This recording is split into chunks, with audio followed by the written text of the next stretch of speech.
He was young, handsome, and full of dreams until one terrible choice destroyed his life. Now, a strange and terrifying sickness is eating him alive, leaving him in pain, shame, and fear. What happened to him will shock you to your core. This story will pierce your heart, open your eyes, and change the way you see certain things, ordinary forever. Watch till the end. This story will haunt your thoughts and open your eyes. Subscribe now, before you make the same mistake. The morning sun shone gently over the red roofs of Odiu village. In a big house at the end of the main road lived a small boy named Sola. He was the only child of Chief Ode and Madam Busy, one of the richest families in the whole land. Everyone in the village knew Sola's father for his kindness. If you came to him hungry, you would leave with food. If you came to him sad, you would leave with hope. People often said, Chief Ade's hand is always open. Sola grew up never knowing what it meant to suffer.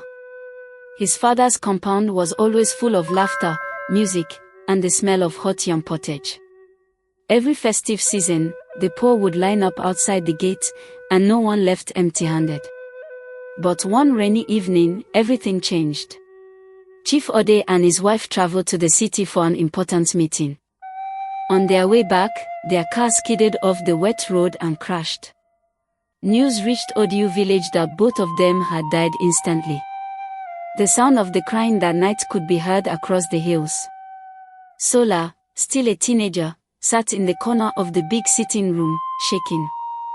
The days that followed were filled with sorrow, but sorrow was not the only visitor. Greedy relatives came like vultures. They claimed every piece of land, every bag of money, and even his father's goats. One by one, they carried away furniture, clothes, and the things Sola's parents had worked for.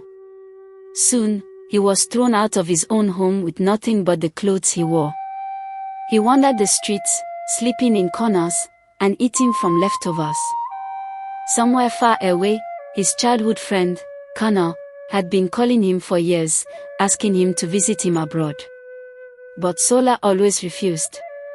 Now, with no home, no money, and no family, Kana's invitation began to whisper in his mind. The village he once walked through with pride now looked at him with pity. Children who used to greet him with respect now whispered behind his back.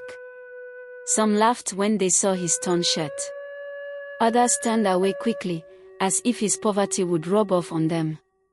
Sometimes he would go to bed with nothing but water in his belly. At night, he would lie awake on the cold floor of an abandoned shed. He would think about his father's gentle voice, his mother's warm hands, and the smell of the food they used to cook together. He would remember how his father always said, "Kindness is the key to life, my son." Sola wondered why kindness had not saved them from tragedy. One afternoon, as he sat under the old mango tree outside the market, Connor's call came again. His voice was filled with concern. "Sola, my brother," Connor said, "I have been hearing about your troubles. I have been telling you to come to me for years. Why are you still suffering there?" Sola hesitated. I don't want to be a burden to you." "You won't be a burden. I will teach you my work, and you will make money. You will never sleep hungry again," Connor promised. The word money echoed in Sola's head like a drumbeat. He thought of the cold nights, the mocking faces, the empty plates. Maybe this was his way out. Without asking too many questions, Sola agreed. A week later, after borrowing some transport money from a kind old trader, Sola began his journey to meet Connor. He did not know it yet, but this journey would lead him into a world darker than anything he had ever imagined. The bus ride to the city was long and dusty. Sola sat by the window, staring at the rushing trees, wondering what kind of work Connor had in mind. All Connor had said was, "It is special. Women pay a lot for it." The words were strange, but Sola was too tired of suffering to care. When he arrived, they walked to Connor's apartment, which was filled with soft chairs, big mirrors, and the smell of imported perfume. On the table sat bottles of strange medicine and small silver spoons. Solar's eyes moved around the room in silence. That night, Connor told him the truth about his work. His voice was low, almost like he was sharing a dangerous secret. "I satisfy women," Connor said. "Not by touching them the way men usually do. My work is with my mouth, only with my mouth. I do it so well that they pay me more than you can imagine. Old women, young women, rich women, they all call me. This medicine here," he pointed to a small dark bottle, "protects me from sickness. You take it after every job." Solar froze. At first, the thought made him feel ashamed. But Connor poured out wads of money from a drawer, more money than Solar had ever seen in his life. Connor smiled. "You will start tomorrow. I will train you until you are perfect. Soon, women will be begging for you, and you will never be poor again." Solar nodded, not knowing that every coin he was about to earn would come with a curse he could never wash away. The next morning, Solar woke up to the sound of soft music playing in Connor's living room. The curtains were drawn, and the air smelled of perfume and something sweet. Connor sat on the couch, counting a pile of money. "Today is your first job," Connor said without looking up. "The woman is rich. She pays well. Do everything I told you last night." Solar's heart pounded. He tried to smile, but his hands shook.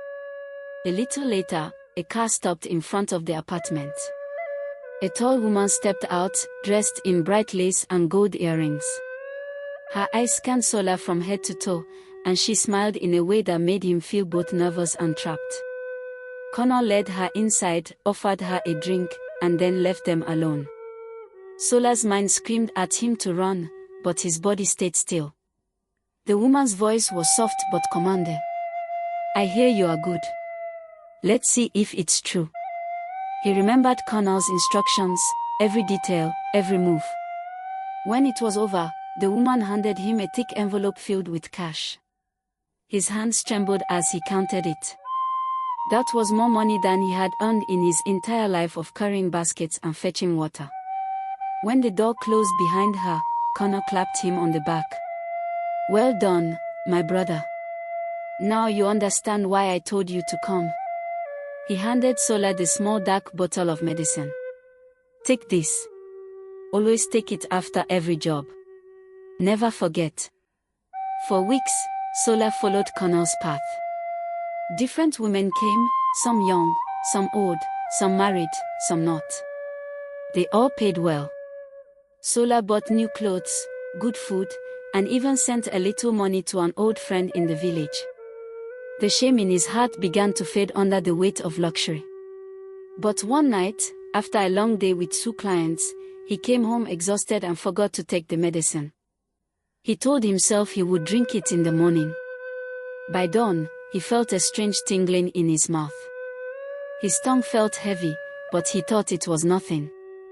He had no idea that this was the beginning of his suffering. By the 3rd day, the tingling in Solar's tongue had turned into a burning heat. He could feel it pressing against his teeth when he tried to speak. At first, he thought maybe it was a small infection that would pass. But each morning, the swelling grew worse. When he looked in the mirror, his tongue seemed longer than before, thick and red, almost like it wanted to push its way out of his mouth. Eating became a struggle. He could no longer pronounce some words clearly. When one of his regular clients called, he tried to talk, but his voice came out muffled. Connor noticed. "Did you forget to take the medicine?" he asked sharply. Solar swallowed hard. "Just once. I was tired." Connor's face turned pale. "You don't understand. That medicine is what keeps the curse away. Without it, your body will start to change." "Curse?" Solar's heart began to race. "What curse?" Connor looked away. "It's not something I can explain fully. Just take the medicine and pray it's not too late." But it was too late. The swelling did not stop. By the end of the week, Solar could hardly close his mouth. People in the neighborhood began to stare at him. When he walked down the street, children pointed and laughed. The women who once paid him no longer called. Desperate, Sola drank the medicine in double doses, but it only made him sick. One night, he woke up choking, his tongue so large it nearly blocked his throat. He grabbed a mirror, and what he saw made him fall to his knees. His tongue was not just swollen, it looked unnatural, with dark veins running through it like roots. Tears rolled down his cheeks as he realized his life would never be the same again. The money, the comfort, the taste of luxury, all of it had brought him to this moment of horror. And deep inside, he knew this was only the beginning of his punishment. Sola could no longer hide his condition. The women who once begged for his time now crossed the street when they saw him. Some whispered that he had been cursed by a jealous husband. One evening, as Sola sat alone in Connor's apartment, the door burst open. "You have to leave," Connor said flatly. "The neighbors are talking. If they find out what we do here, both of us are finished." Sola tried to speak, but his swollen tongue turned his words into muffled groans. "Go back to your village. Maybe the old healers can help you. I can't." With nowhere else to turn, Sola boarded a bus home. The ride felt endless. Each person he passed stared at him with a mix of curiosity and disgust. Some children giggled, others covered their mouths in fear. When he arrived at Odiu village, the reaction was worse. Old friends looked at him as if he were a stranger. Sola went to the village healer, an old man named Bobakafa. The healer examined him, his wrinkled face tightening with concern. "This is not an ordinary sickness," Bobakafa said. "It is the hand of a curse that comes from the kind of work you have been doing." Sola's eyes filled with tears. He wanted to deny it, but the truth was heavy in his heart. He had traded his dignity for comfort, and now his shame was on display for the whole world to see. Bobakafa shook his head slowly. "You may live with this for the rest of your days, unless you are ready to pay the price to break it." "Young man," Bobakafa began, his voice slow and deep, "what you carry in your mouth is not only flesh. It is the weight of every sin you swallowed in your search for easy money." Sola lowered his eyes. "The curse," Bobakafa continued, "is old. It was placed long ago on a woman who betrayed her husband with a man like you. The husband, a powerful medicine man, swore that any man who used his mouth for such deeds would one day be marked by it." Sola's hands trembled. Can it be removed?" His voice came out thick and muffled. "Yes," Bobakafa said, "but the path is not easy. You must return every coin you made from that work. Every single one. If you do not have it, you must work with your hands, honest work, until the debt is paid in full. Only then will the spirit allow me to prepare the final cleansing." Sola's chest tightened. The money was gone. He had spent it on clothes, food, and rent. The little Connor gave him for the journey home was barely enough to survive. Bobakafa leaned closer. "There is one more thing. Before the cleansing, you must face the women who paid you. Each one must speak your name and release you. Without that, the curse will remain even if you pay the debt." Sola's heart sank. There were many women. Some lived far away. Some were married. Some would never want to see him again. The old healer's voice softened. "You have a choice. Live with your shame, or walk the hard road to freedom." That night, Sola lay on the mat in Bobakafa's hut, staring at the ceiling. The moonlight fell on his face, and for the first time in years, he felt the weight of his decisions pressing down heavier than his swollen tongue. The next morning, Bobakafa gave Sola a small cloth bag with a few cowries and coins inside. "This is for your journey," the old man said.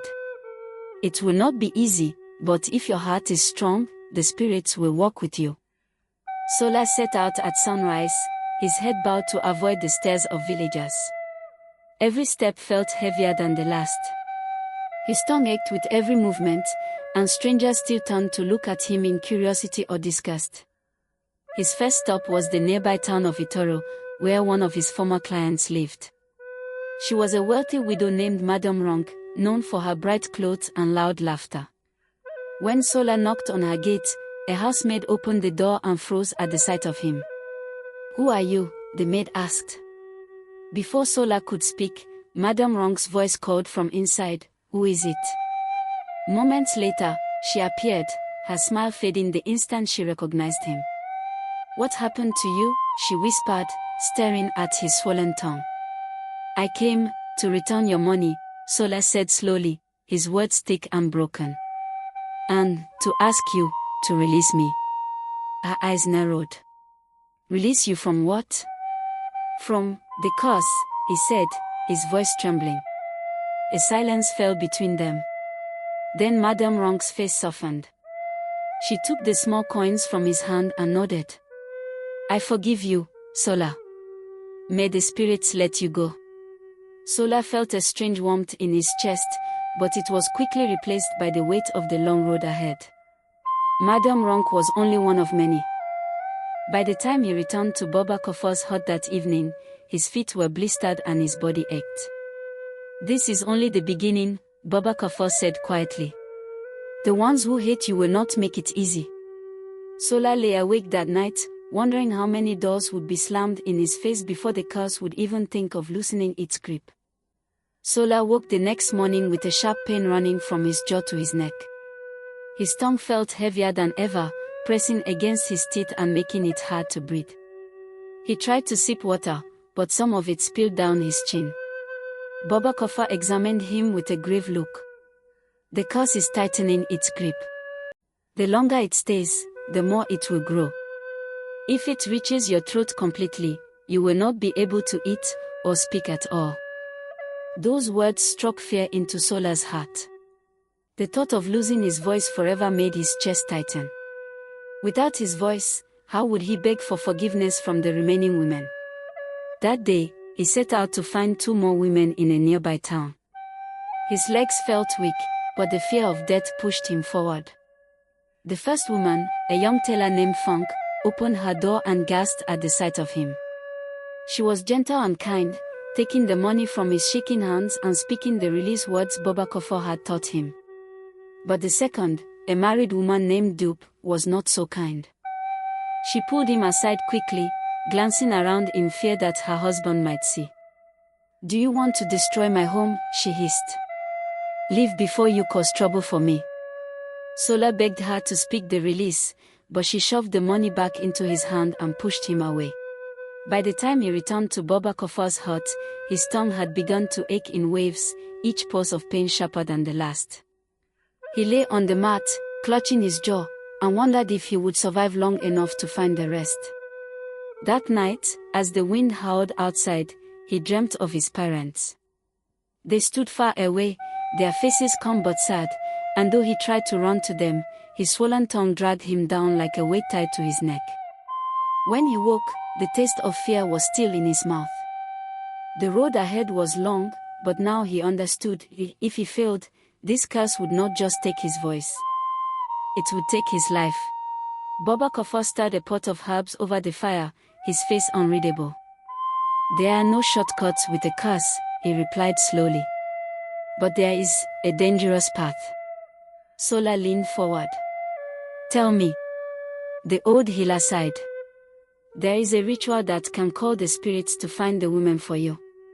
Their faces will appear to you in dreams, and you can beg for their release in the spirit world. But," his eyes darkened, "if any woman refuses you there, the curse will double its hold. You will have only 7 days to live." Sola's heart pounded. 7 days. It was a risk that could end his suffering, or end his life. "I will do it," he said, the words almost swallowed by his swollen tongue. That night, Boba Kofor prepared the ritual. He drew strange symbols on the floor with white chalk, burned dried leaves that filled the hut with thick, bitter smoke, and handed Sola a small gourd filled with black liquid. "Drink this, and do not speak until the dream comes." In the dream, he found himself standing in a wide, empty field under a sky full of red clouds. One by one, Women began to appear, faces from his past, eyes staring at him in silence. He knelt, begging each one for release. Some nodded and whispered blessings, their words making his chest feel lighter. But then, a shadow moved at the edge of the crowd. A tall woman stepped forward, her face hidden by a veil. When she spoke, her voice was like ice. "I will never release you, Sola," she said. "You will carry this shame until the last breath leaves your body." Sola woke with a violent gasp, his whole body drenched in sweat. Baba Kofo knelt beside him, shaking his shoulder. "What happened in the dream?" the old man demanded. Sola's swollen tongue moved slowly. "One, refused." Baba Kofo's face darkened. "Then it has begun. The curse will now grow faster. You have only 7 days." From that moment, the pain became unbearable. His tongue swelled so much it scraped against his teeth, splitting the skin inside his mouth. Breathing was a struggle. Eating was nearly impossible. On the 6th night, he lay on Baba Kofo's mat, unable to rise. The healer sat beside him, chanting softly, sprinkling herbs on his tongue to ease the pain. "You fought, Sola," Baba Kofo said quietly, "but a man cannot run from the weight of his choices. The spirits do not forget." Tears slid from Sola's eyes. In the haze of pain, he thought of his parents, the laughter in their home, the love they gave him, the path he could have walked if greed and hunger had not blinded him. The healer bent close to hear his final, muffled words. "Tell them, money can kill." His eyes closed, and his hand went limp. Outside, the village roosters crowed as if nothing had changed, but in Baba Kofo's heart, silence fell heavy. The curse had claimed another soul.